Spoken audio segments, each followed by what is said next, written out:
خوش نصیب لوگ وہ جن کو نصیب ہو صحبت اللہ۔ آہ ولی میں وہ تاثیر دیکھی، بدلتی ہزاروں کی تقدیر دیکھی۔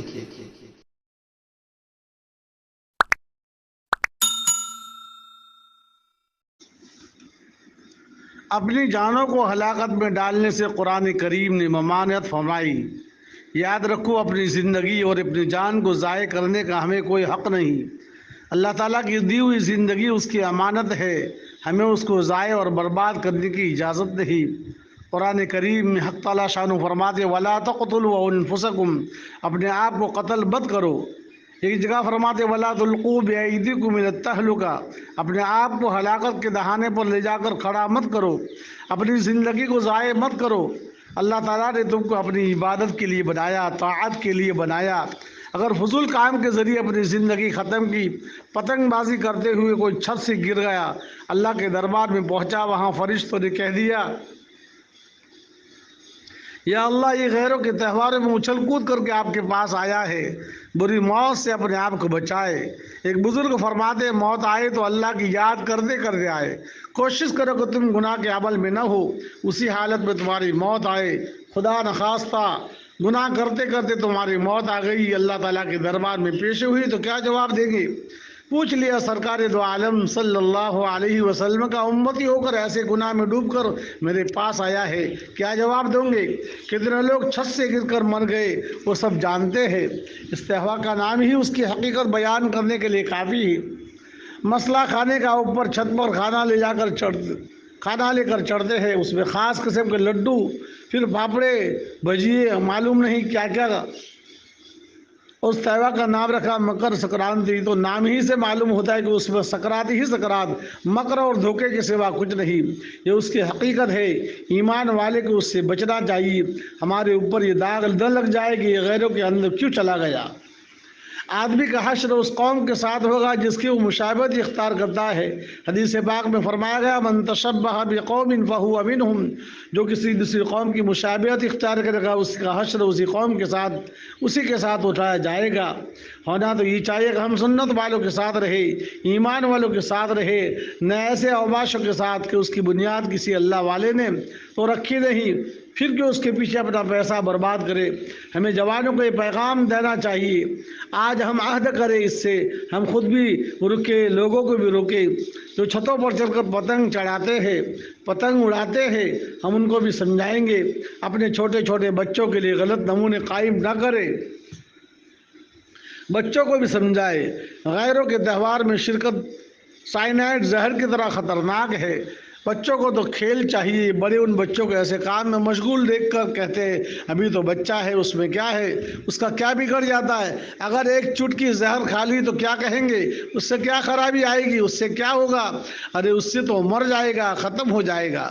سائنائڈ اتنا خطرناک زہر ہے، سوئی کے اوپر رکھ کر اس کو زبان پر رکھا جائے، پھر آپ قلم لے کر بیٹھ جائے، اس کا مزہ لکھنا چاہے تو ایک سے زیادہ آپ لکھے، اس سے پہلے آپ مر جائیں گے، اتنا خطرناک یہ زہر ہے۔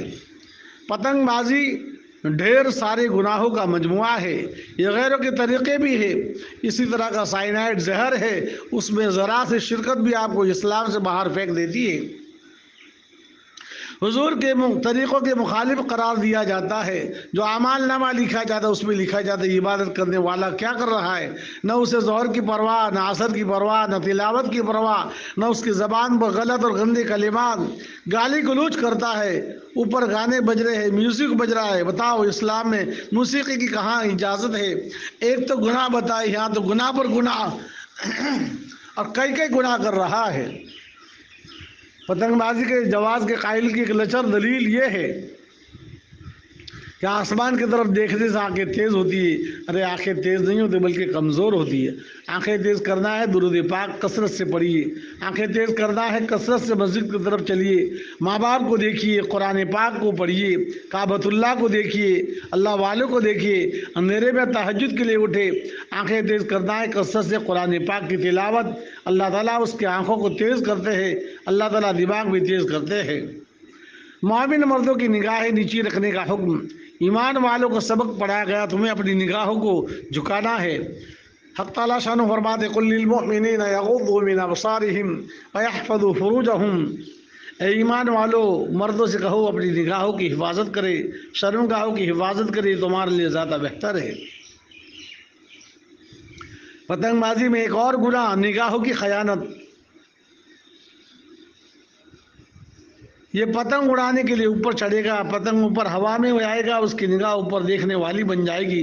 چھتوں پر دوسری عورتیں مائیں بہنیں بھی ہوتی ہیں، اڑوس پڑوس کے مکان کی کھڑکیاں دروازے بھی کھلے ہوتے ہیں، وہاں ان کی نظریں جائے گی۔ نگاہ کا کتنا بڑا گناہ کر کر اوپر سے نیچے اترتا ہے۔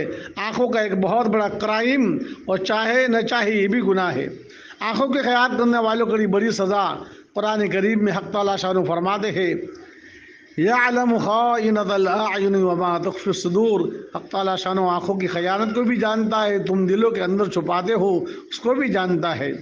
شہروں کا حال تو یہ ہے کہ اس کے تناظر میں عورتوں کا کردار بھی مردوں سے کم نہیں، ان کے ہاتھوں میں فرقی تمادی، اور ادھر ادھر کی گھر کی چھت پر لوگ کھڑے ہو گئے، اور طرح طرح کے فقرے قسم کی کامنٹ ہوتی ہے۔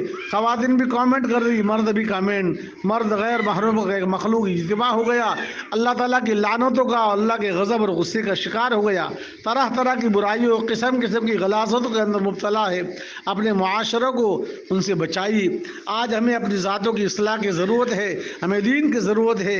آج ہم مسجدوں کو آباد نہیں کر سکتے تو گناہوں کے ذریعے اللہ کے عذاب کو دعوت دے رہے ہیں، اور ہم بھی اس کی حقیقت کو جانتے کہ ہمارا بچاؤ دین ہی میں ہے، ہمارا بچاؤ سنتوں میں ہے، ہمارا کمال ذکر میں ہے۔ ہم پکے مسلمان بن کر آج دنیا میں سردار سکھ اپنا مذہبی شعار نہیں چھوڑتا، اپنی داڑھی نہیں چھوڑتا، اپنی کرپان نہیں چھوڑتا، پھر کیا ہو گیا کہ ہم سنتیں چھوڑتے ہیں۔